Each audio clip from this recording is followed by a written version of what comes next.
رکوع فرض ہے، لیکن عیدین کی جو دوسری رکعت کی رکوع کے لیے تکبیر کہتے ہیں وہ واجب ہے. اگر نہیں کہیں ویسی چھوٹ گیا تو واجب چھوٹ جائے گی. اور اس میں اللہ اکبر کا لفظ استعمال کیا جائے گا واجب ہے. اور تمام جہری نماز میں جو آواز سے پڑھی جاتی ہیں، فجر ہے، مغرب ہے، عشاء ہے، تو جو بھی نماز زور سے پڑھی جاتی ہے اس میں امام کو جہر سے قرأت کرنا ہے، یہ واجب ہے. تو اگر فرض کیجیے امام نمازوں میں آہستہ پڑھنا شروع کر دیا، پھر خیالات زور سے پڑھنا شروع کیا تو وہ ترک واجب ہو گیا، سجدہ سہو کرنا پڑے گا اسے. اسی طرح سے غیر جہری نماز میں آہستہ پڑھنا واجب ہے. ظہر و اثر میں اگر زور سے پڑھنا شروع کر دیا قرأت تو ترک واجب ہو جائے گا، سجدہ سہو کرنا پڑے گا. اور ہر واجب اور فرض کو ترتیب سے پڑھنا یہ واجب ہے. ہر رکعت میں رکوع ایک ہی بار ہونا واجب ہے. رکوع خود تو فرض ہے لیکن ایک رکوع واجب، اور سجدوں کا 2 بار ہونا واجب ہے. اور دوسری رکعت سے پہلے قعدہ نہ کرنا واجب ہے. 1 کے بعد اور 3 کے بعد اس طرح سے سجدہ قعدہ نہیں کرنا ہے. 4 رکعت والی میں تیسری پر قعدہ نہ ہونا. اور آیت سجدہ پڑھی ہو تو سجدہ تلاوت کرنا واجب ہے. اور غلطی ہو گئی سہو تو سجدہ سہو ہونا واجب ہے. اور 2 فرض یا 2 واجب یا واجب فرض کے درمیان 3 تسبیح کے قدر وقفہ نہ ہونا واجب ہے. جتنی دیر میں 3 بار کہتے سبحان اللہ سبحان اللہ سبحان اللہ، اس سے زیادہ نہیں ٹھہرے. رکوع کے بعد ہے، دونوں سجدوں کے بعد ہے، اور اس طرح ایک سجدے دو سجدوں کے درمیان ہے، اس سے زیادہ نہ ٹھہرے. جب امام قرأت کرے تو مقتدی کو خاموش رہنا واجب ہے. اور تمام سوائے قرأت کے تمام واجبات میں امام کی مطابقت واجب ہے.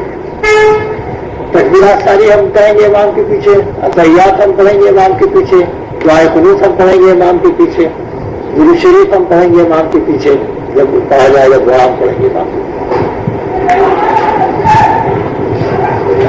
اب اس کے بعد پھر انشاءاللہ یہ مسائل آگے ہیں.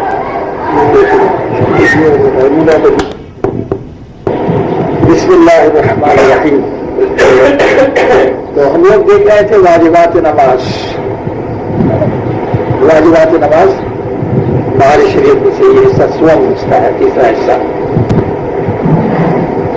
تو اس میں ہم پہنچے تھے کہ الحمد شریف کا کوئی بھی لفظ رہ گیا تو سجدہ سہو کرنا پڑے گا یہاں تک. اور جو چیزیں واجب ہیں مقتدی پر واجب ہے کہ امام کے ساتھ انہیں ادا کرے. واجب کو جیسے مثال کے طور پر وطر کی دعائے قنوت جو ہم پڑھتے ہیں، رمضان شریف میں وطر پڑھے ہوئے باجماعت پڑھ جاتے ہیں.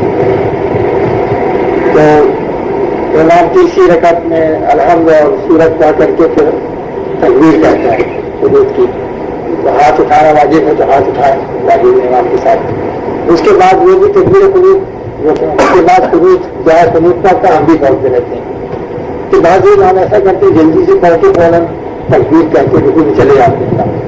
تو پیچھے کھڑے رہتے ہیں لوگ تو وہ بھی اتنا انہیں کے ساتھ چلے جاتے ہیں، جبکہ ان کی دعائے قنوت پوری نہیں ہوئی، واجب ان کا ادا نہیں ہوا. تو اب جو چیزیں واجب ہیں مقتدی پر واجب ہے کہ امام کے ساتھ انہیں ادا کرے، بشرطے کسی واجب کا تعارض نہ کرے، اور تعارض ہو تو اس سے فوت نہ کرے.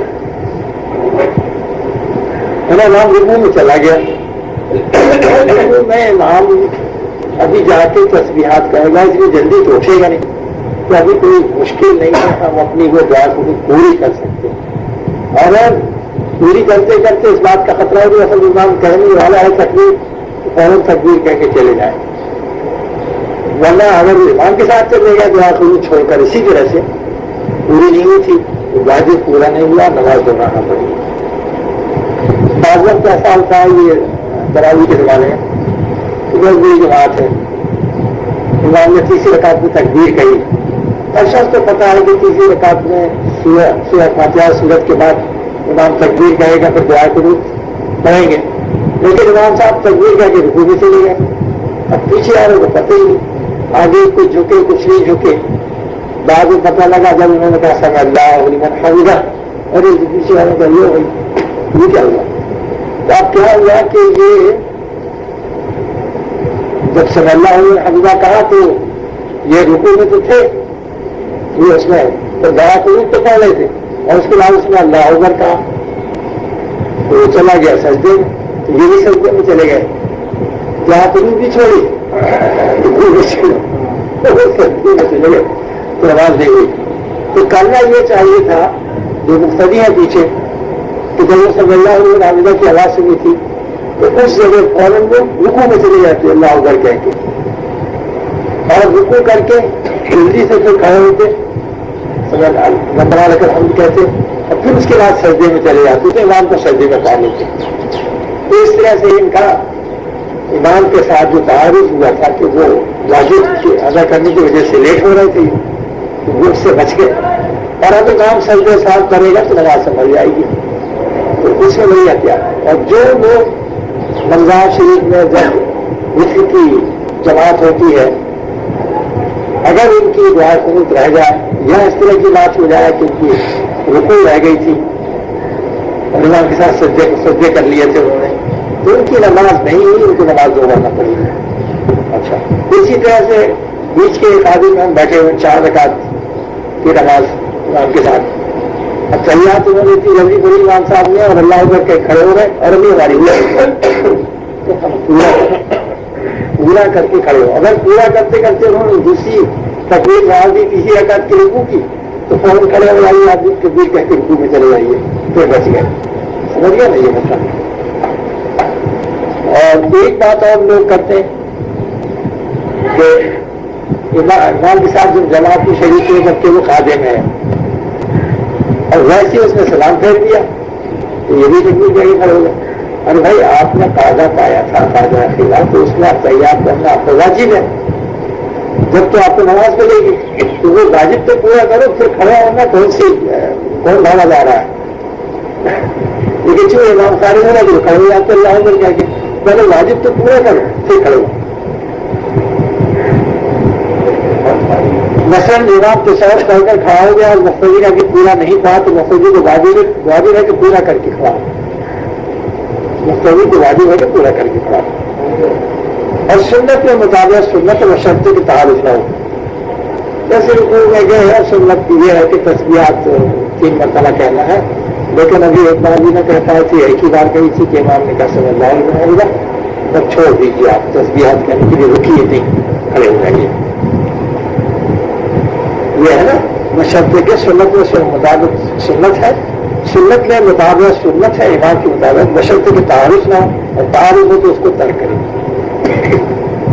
یعنی جیسے امام رکوع میں گیا اور رکوع میں تسبیحات کہہ رہا ہے تو تسبیحات وہ کہے گا ہمیں تسبیحات کہنا سنت ہے، رکوع کرنا تو فرض ہے، رکوع میں تسبیحات کہنا سنت ہے، اور ہم گئے تسبیحات کہنے کا موقع نہیں ملا اور امام نے کہہ دیا اللہ اکبر، تو اب اس سنت کو ترک کر کے تسبیحات کہنے کی سنت کو ترک کر کے کھڑا ہو جائیے.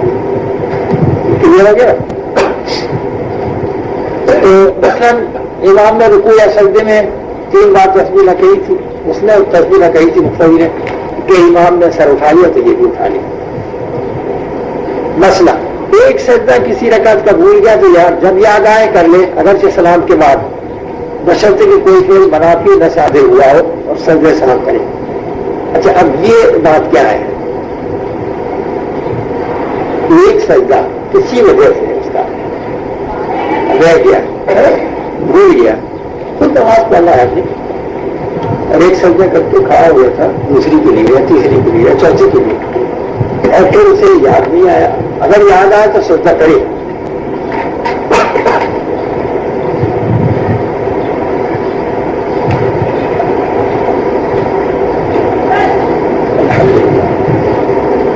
بعد میں سجدہ کرے گا نا بیچ میں کہیں، تو اب کیا کرے گا؟ وہ سجدہ صاف کرنا پڑے گا.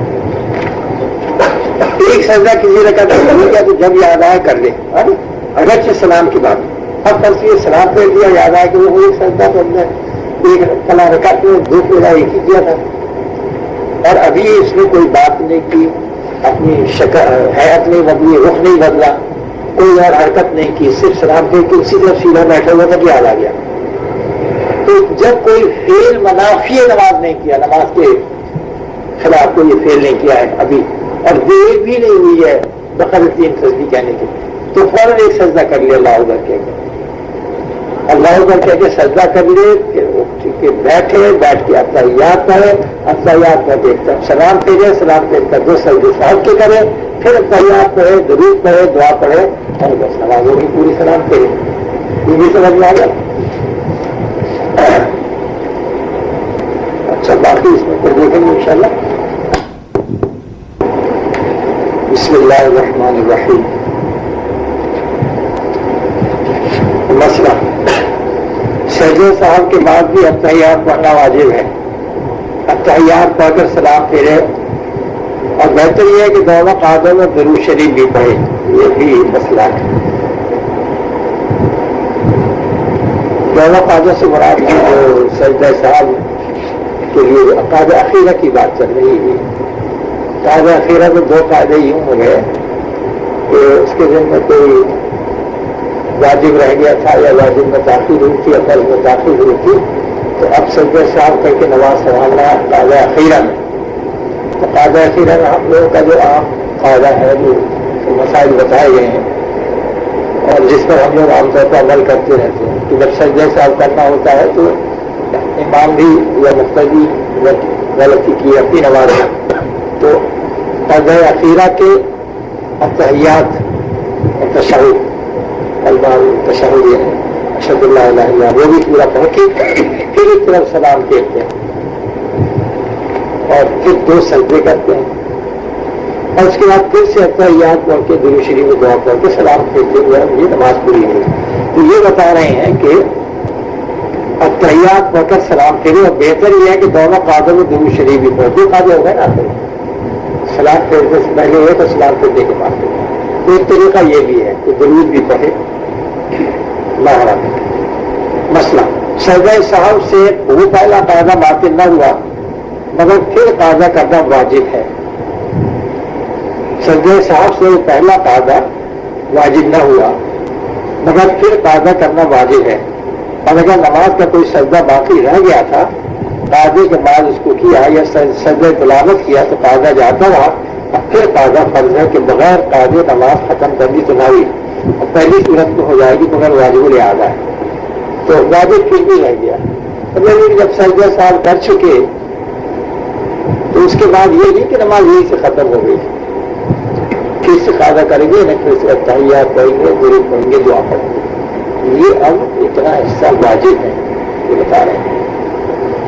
اور اگر اب یاد آیا یہ سب سجدہ صاحب کر چکے تھے، اب یاد آیا کہ وہ ایک سجدہ رہ گیا کسی جگہ، تو اس سجدے کو کریں. کوئی سجدہ رہ گیا تھا، باقی رہ گیا تھا، تو قاعدے کے بعد اس کو کیا یا سجدہ تلاوت کیا، تو اب کیا ہوگا کہ اس سجدے کے بعد پھر سے اتحیات درود شریف اور وہ پڑھنا پڑے گی. وہ قاعدہ ختم ہو گیا، تو ایسے 3 مطلب بھی ہو جائے.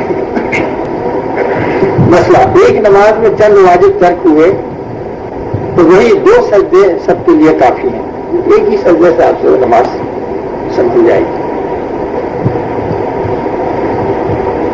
مسئلہ فرض کی پہلی 2 رکعتوں میں اور نفل و وتر کی کسی رکعت میں، فرض کی پہلی 2 رکعتوں میں اور نفل اور وتر کی کسی رکعت میں سورہ الحمد کی ایک آیت بھی رہ گئی، یا سورت سے پیشتر دیوان الحمد پڑھ لی، یا سورت ملانا بھول گیا،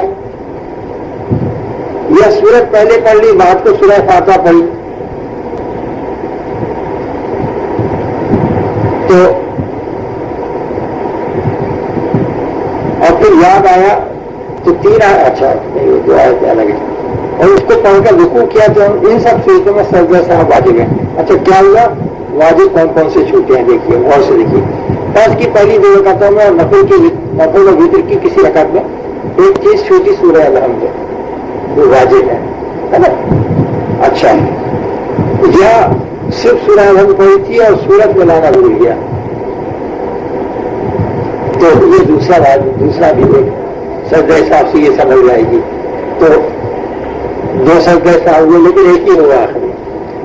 اچھا، پھر یا دو بار الحمد پڑھ لی تھی اس نے، تب بھی آخر میں ایک سجدہ حساب ہوگا، سورت میں لانا بھول گیا تب بھی آخر میں سجدہ حساب ہوگا، سورت پہلے پڑھ لی تھی، سورہ فاتحہ پڑھ لی تب بھی آخر میں آخر خاجے میں سجدہ حساب کرے گا تو نماز سمجھ جائے گی۔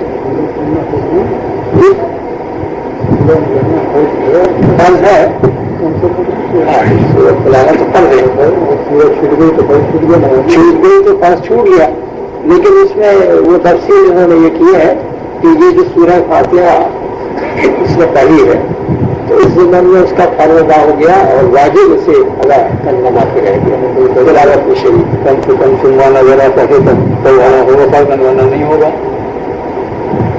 تو یا الحمد کے بعد ایک یا دو چھوٹی آیتیں پڑھ کر رکوع میں چلا گیا، پھر یاد آیا اور لوٹا، اور 3 آیتیں پڑھ کر رکوع کیا، تو ان سب صورتوں میں سجدہ صاحب واجب ہے۔ مسئلہ الحمد کے بعد سورت پڑھی، اس کے بعد پھر الحمد پڑھی تو سجدہ صاحب واجب ہے، الحمد کے بعد سورت پڑھی اس کے بعد پھر الحمد پڑھی تو سجدہ صاحب واجب نہیں۔ یہ فرض کی پچھلی رکعتوں میں فاتحہ کے تکرار سے پچھلی رکعتوں جہاں کے سورہ فاتحہ ایک بار پڑھنا ہے مطلقاً سجدہ صاحب واجب نہیں، اور اگر پہلی رکعتوں میں الحمد کا زیادہ حصہ پڑھ لیا تھا پھر ادا کیا تو سجدہ صاحب واجب ہے۔ مسئلہ الحمد پڑھنا بھول گیا اور سورت شروع کر دی اور مطلب یہ ہوتا ہے کہ پڑھ لی، اب یاد آیا تو اب الحمد پڑھے اور اس کا الحمد پڑھنے کے بعد سورت پڑھے اور اس کے بعد میں سجدہ صاحب کرنا پڑے گا۔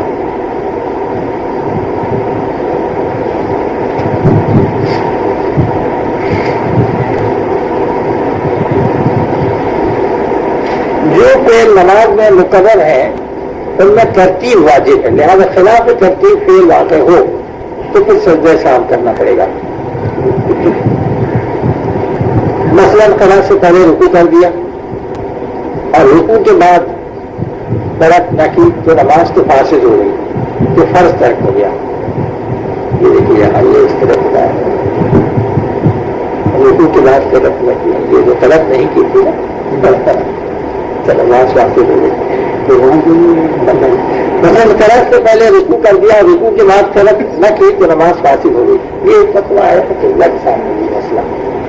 تو اس کی وضاحت یہ تھی کہ چونکہ اس نے طلاق کی ہے، سورہ فاتحہ پڑھی ہے تو اس کا فرض یہاں شمار ہو جائے گا، لیکن پھر یہاں واجب میں کبھی پڑ گئی جب وہ آیتیں فرض میں شمار کر لی گئی تو پہلا سجدہ صاحب کرنا پڑے گا۔ اس طرح نہیں ہے، اس طرح کے الفاظ نہیں ہے، لکھو اب دیکھیں گے نہیں اگر ملے گا تو کم سے کم ایک ہے جو دو ہے، کم سے کم دو الفاظ پر مشتمل ہو ہے، وہ کم ایک آیت کم از کم پڑھنا فرض ہے۔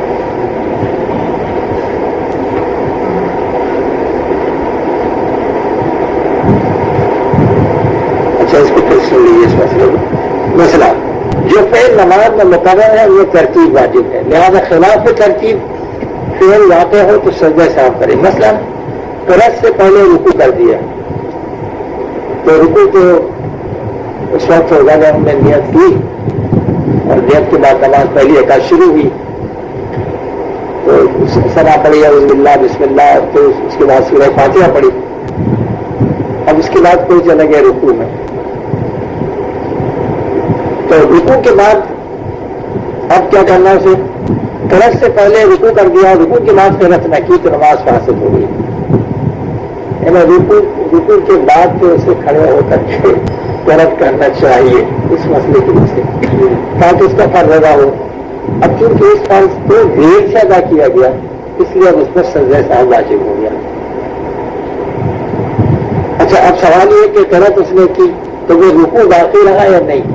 تو وہ رکوع کے باقی نہیں رہا کیونکہ نماز کو اس جگہ سے پھر سے شروع کیا اس نے قرأت سے، پھر رکوع کرے گا قرأت کے بعد اور پھر سجدہ صاحب آخر میں کرے گا۔ اور اگر رکوع کے بعد قرأت کی مگر پھر رکوع نہ کیا